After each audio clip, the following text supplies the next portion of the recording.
Phoebe Morad, it's a delight to meet with you.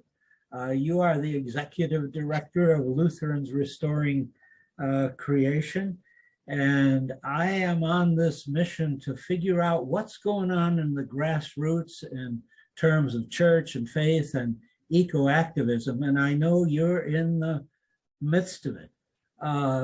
Tell us how you got here. Yeah, it is. It's a fun journey. And I have to say, it's not until I look back that I feel like, oh, this was a calling. I just didn't know it when I was on the journey. And so I'll say that for one thing, thank you for having me. And I'll say too, I feel really honored to be asked questions by you when now a lot of the people that I work with that I met along my journey, were led to this because of your writing.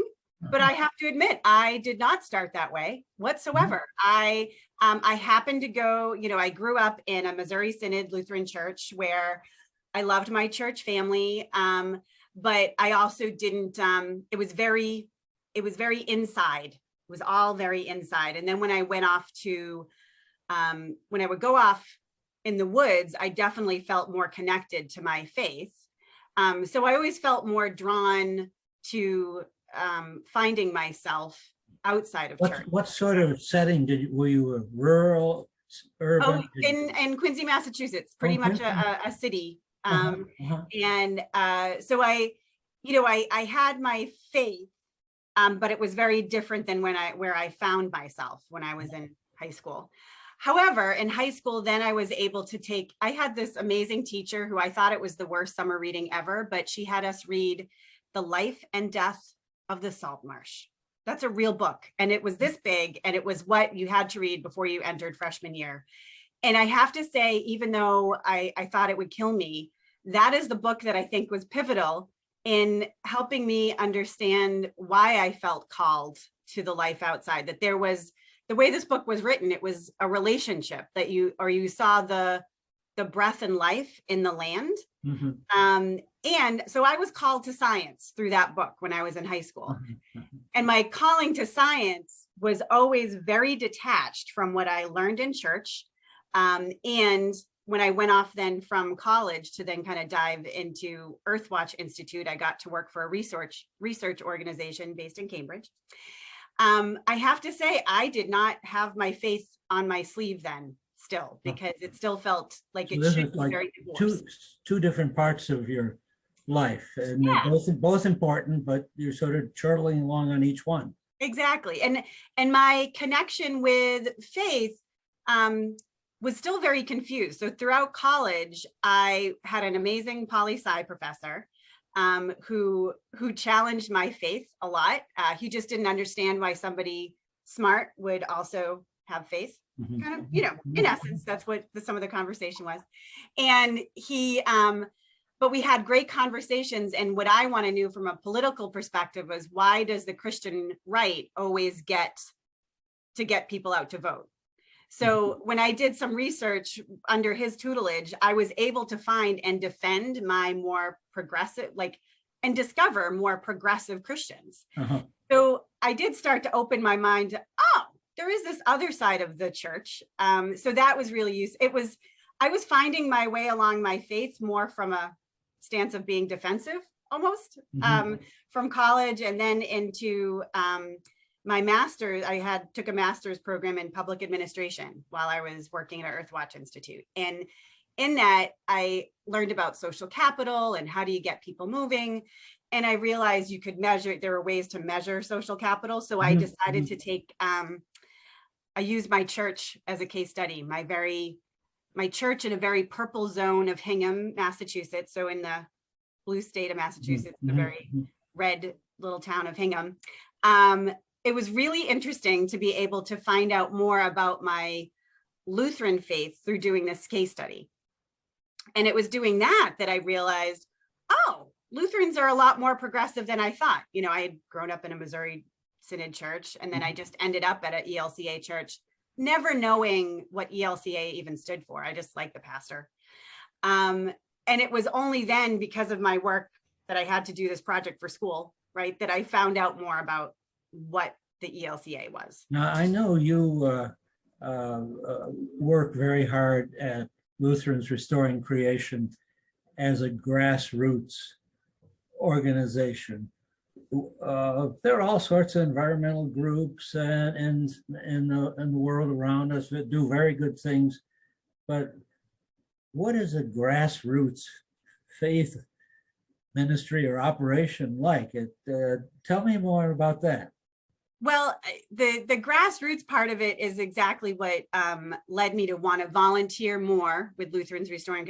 It seemed like it was an organization that really started from a bunch of seminary professors getting their students excited about what does ecology have to do with faith and the church, and where can it be seen in there? And these students saying, it's great that you're teaching us this. There's a lot of incredible writing. How do we get it to the people? Mm-hmm. And that getting it to the people, it's like that fertilizer needs to get out of the bag into the roots. And that's what excited me about Lutherans Restoring Creation, is that here were these people that wanted to get it to the people in the pews, like myself, who didn't know what ELCA stood for, or that we had great social statements or any of that stuff. So the idea of grassroots is, ultimately, practically speaking, I think you have to service your volunteers. Uh-huh. Come at it at a understanding that people are coming to church maybe once a week. And so to serve up something, to really offer this as a service to people so that they can be the grassroots, really means you have to I don't know if handhold's the right word, and pushing isn't the right word either. Encourage. Encourage, but also give it piecemeal, make it easy to consume.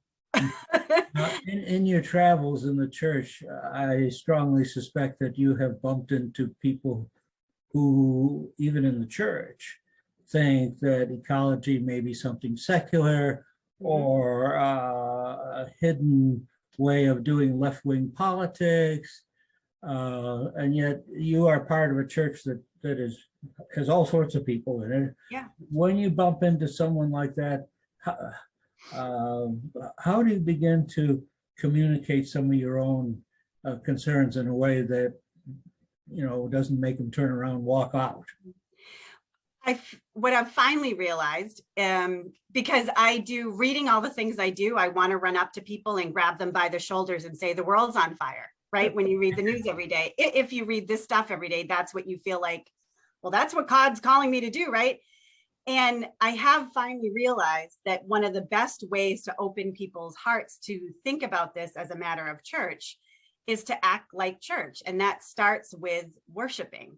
Uh-huh. And it starts with things like when we put together our Lutherans Restoring Creation service online, it was to help people, at a time when people were trying to figure out online services.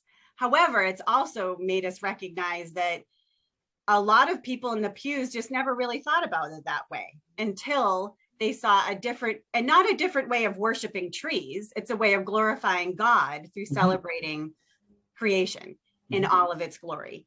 And I feel like starting from the worship perspective, so we showed that online service at my church, and we were able, and here I am sitting, and I love this about my church. I sit next to, my mom and I drove up and with her Warren bumper stickers on and resist stickers on the back of her car. And we're sitting next to my friend in church who sends me Trump stuff on Facebook. And so I love that I get to make harmony with this wonderful guy, and that we have all these different opinions. And at coffee hour, after we watched the online worship service done by Lutherans Restoring Creation, his only question to me was, so you think we really need to restore creation? And so it opened up a conversation with us about— Well, that was real. Yeah, right. About, well, I think our relationship needs to be restored with creation. But it could be opened because of that worship service. It didn't start as a debate. Yeah, there may be a message here for all of us, that when you're in a conversation where you have two different points of view, especially coming from a faith perspective, it's best to go back to roots. Where are we coming from? Yeah. Why are we here? What are we doing? What's God doing in the world? It makes me think of, you mentioned the the worship that Lutherans Restoring Creation has done for Earth around Earth Day. Tell me about how that happened, who puts it together, and what sort of response do you have from people around the country? Yeah, well, first it was really our board getting together and realizing, what do we have to offer our friends as we were going through the trials. It was about, I don't know, 4 months into shutdown that our board president, Kristen Koshman, was saying, I know people are really burnt out, especially trying to figure out how to do online services. How can we help give them something? So it really came from the board saying, don't worry, Phoebe, we'll put this together. We'll find people. And that was our first online creation service, which was amazing that we had over 700 churches register to have that downloaded, and they used it in their churches. And then since we've created 2 more, and the last 2, maybe less people have needed to use it.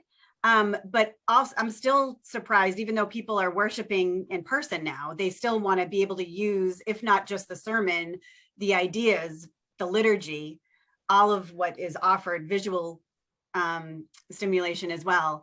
So, but that really came out of us wanting to help serve a need, especially for pastors and worship teams who are totally burnt out. What it's created, though, is a source of reflections, these many lights of reflections, like a kaleidoscope of all the different ways that people are restoring creation through their faith. And it's not showing off people voting, which might end up being how they express themselves as a person of faith, but it has to start with their spiritual practice as well. So yeah, that's what I enjoy about it. Okay, let's say that I'm a pastor of a local church and I get in touch with Lutherans Restoring Creation. I see all these resources there, lots of good theology. And then I sit back and I say, but now I have to deal with my own congregation, and they have lots of things on their mind. How would you counsel this pastor? Is this just sort of, one more thing to do? Right. Are you asking me, Phoebe, just to take on more responsibility? Right. What would you say to me as this pastor? I do typically try to tell pastors and their congregations that this can't be something that's run by the pastor, because if the pastor is behind something, that's tremendous, and they can help, especially with the worship, the stuff that's in their lane. They can help with that, and we have a lot of tools and other inspiration to help a pastor figure out how this is incorporated into worship and into faith formation, adult Bible study. We have a lot of materials on that. But as far as taking it into the community, we really usher the people in the congregation to think about what social justice works do you already do, and how can this be incorporated? Or what are you all trying to do with your buildings and grounds that can just think of it with an ecological lens on? And buildings and grounds, what am I going to do? So for one thing, those people that are lucky enough to have volunteers on a buildings and grounds or volunteer facilities person, or have it, really blessed if you have an actual person paid to help with your facilities.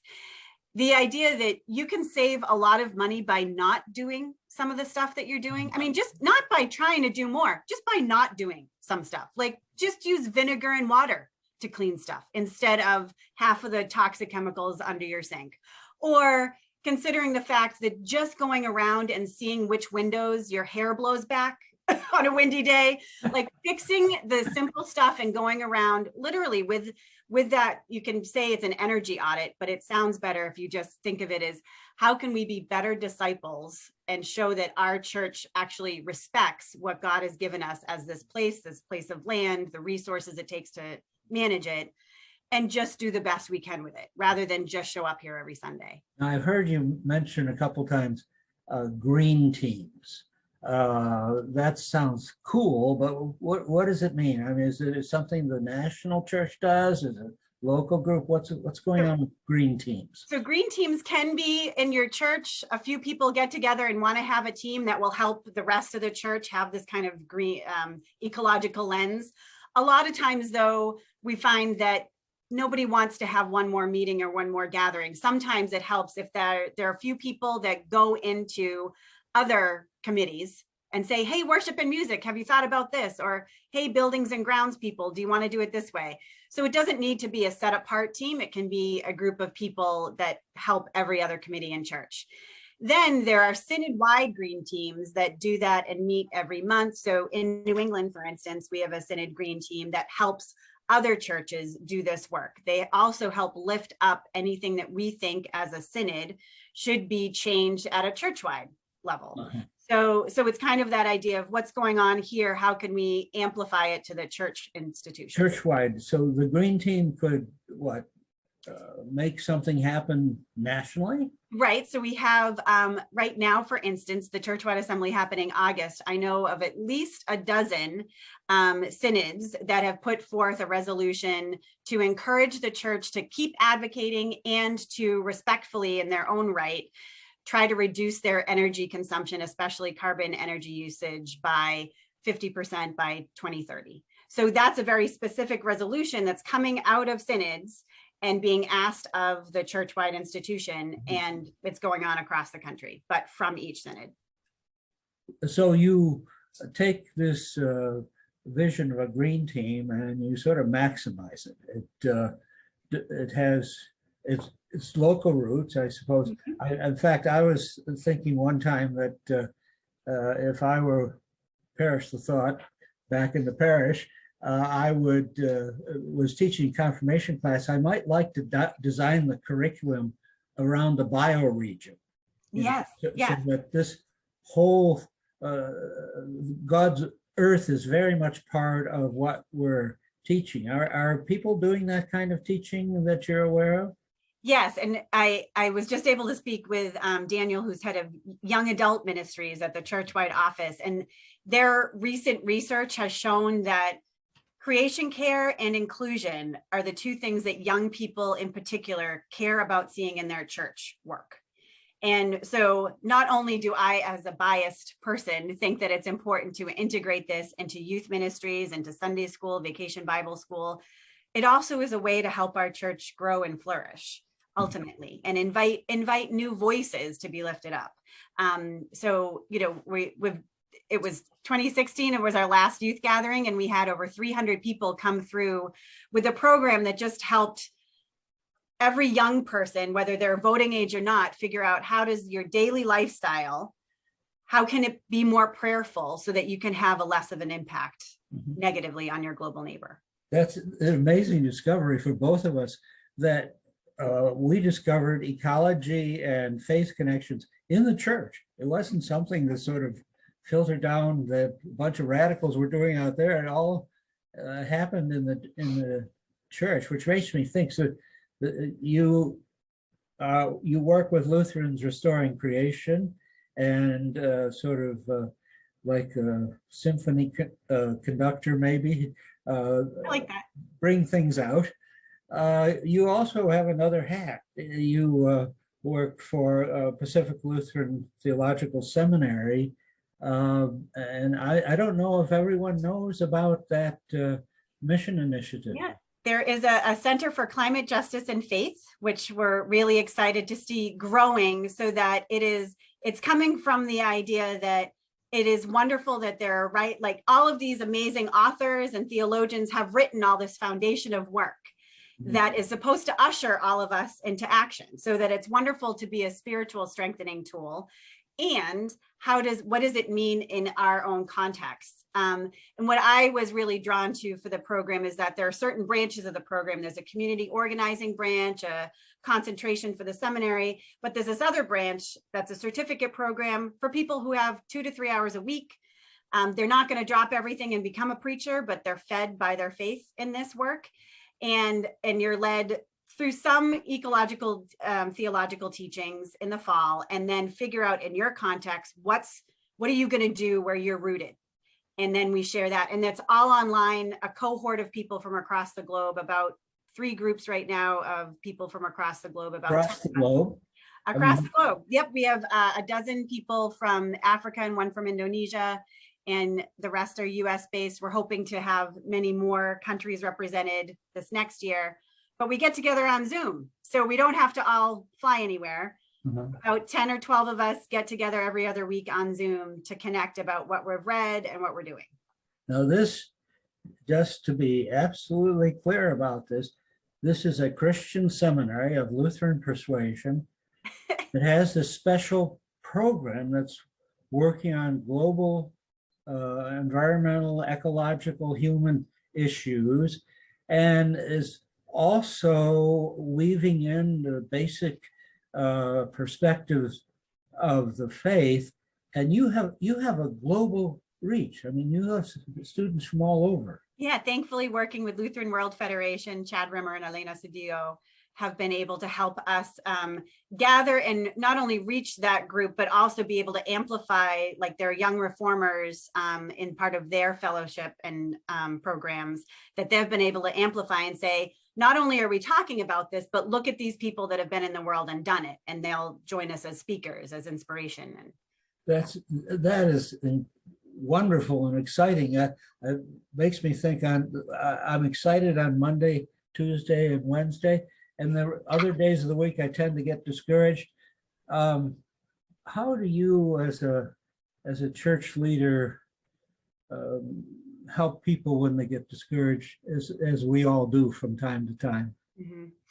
I have to say that I feel lucky enough that I get to do this work in the church, so that I get to start meetings by praying. I get to close meetings in prayer. I get to hear and see this good news as part of my work. And I feel like people need to be fed more often with that, and recognize that that has to be part of the ingredient in your work, is that you have to make space for the spiritual habits. Mm-hmm. If you don't have the spiritual habits, just like brushing your teeth, you're going to start to decay. And I feel lucky to do this work, but I also feel lucky that we're reaching people that don't work, aren't being paid by the church, because we all need to recognize that the spiritual strengthening habits need to be that tether to you can believe in God, but not talk to him very often. You have to talk to him often, however, whatever that means for you. So spirituality, it sounds like, from a number of things you say, that's really important to you, maybe helps you get through the day. Yes. And being in community with other people who are fed by that. I need to see their faces, even if I can't see their whole bodies, at least on Zoom, or hear their voices is critical. And where do you think we're going on all this? There are other groups like Lutherans Restoring Creation and denominations, Catholic, Protestant, across the country. You don't read about them in the New York Times. No. It's not big news, but they're all over the place. Where do you think we're going? Are we making headway, or don't you think of it that way? I do think we're making headway, and it is one of those things that, a couple steps forward, one step back kind of progress. And because it is a matter of faith, that is what helps me not be so result driven, recognizing that I'm not going to see the benefits of this. Some of it is very self-serving in that we need to feed ourselves to keep going on. But I do feel like our church, simply the fact that most people now in our church at least recognize the fact that we can talk about creation, and it's not creationism, and it's not political, that we can have these conversations. And that to me is a huge step forward, because once we can start talking, even if we don't all agree on the solutions, we're still talking about it and recognizing that it is a matter of faith. Mm-hmm. Now, I've heard talk about a younger generation, maybe younger than you, who are coming in with new perceptions and new questions. Tell me a little bit about how you might respond to this younger generation. Well, for one thing, hearing from them what they're in need of, and what they're looking for. Uh-huh. And I'm passing the mic to them. Passing the mic? Passing the mic to them. Yeah. Give me an example. Well, so for one thing too, we have some the way we've always done things. And I've realized finally that, okay, so we've always had these kind of connection calls with Lutherans Restoring Creation, always gets together every month, and we have a speaker, and then we have this. And finally I've realized, oh, well, I've just been used to doing it this way. But if I talk to some new voices, they might have very different ideas. And maybe it's time for me not to facilitate these. And so next week I'm passing the mic to Pastor Zach, who is going to be interviewing an author. So I just need to recognize too, to just stepping off the stage is sometimes all that's needed to leave room for other people. Well, thank you very much for this. This has been a very engaging conversation. I hope that people who listen in on this conversation will support Lutherans Restoring Creation and give them how to get in touch with if they want to go in the program with the seminary. Oh, with the seminary itself, go to the PLTS site, Pacific Lutheran Theological Seminary. Okay. And there's also a new website, centerforjusticeandfaith.org. All right. Thank you very much, Phoebe Morad. It was a pleasure to talk to you.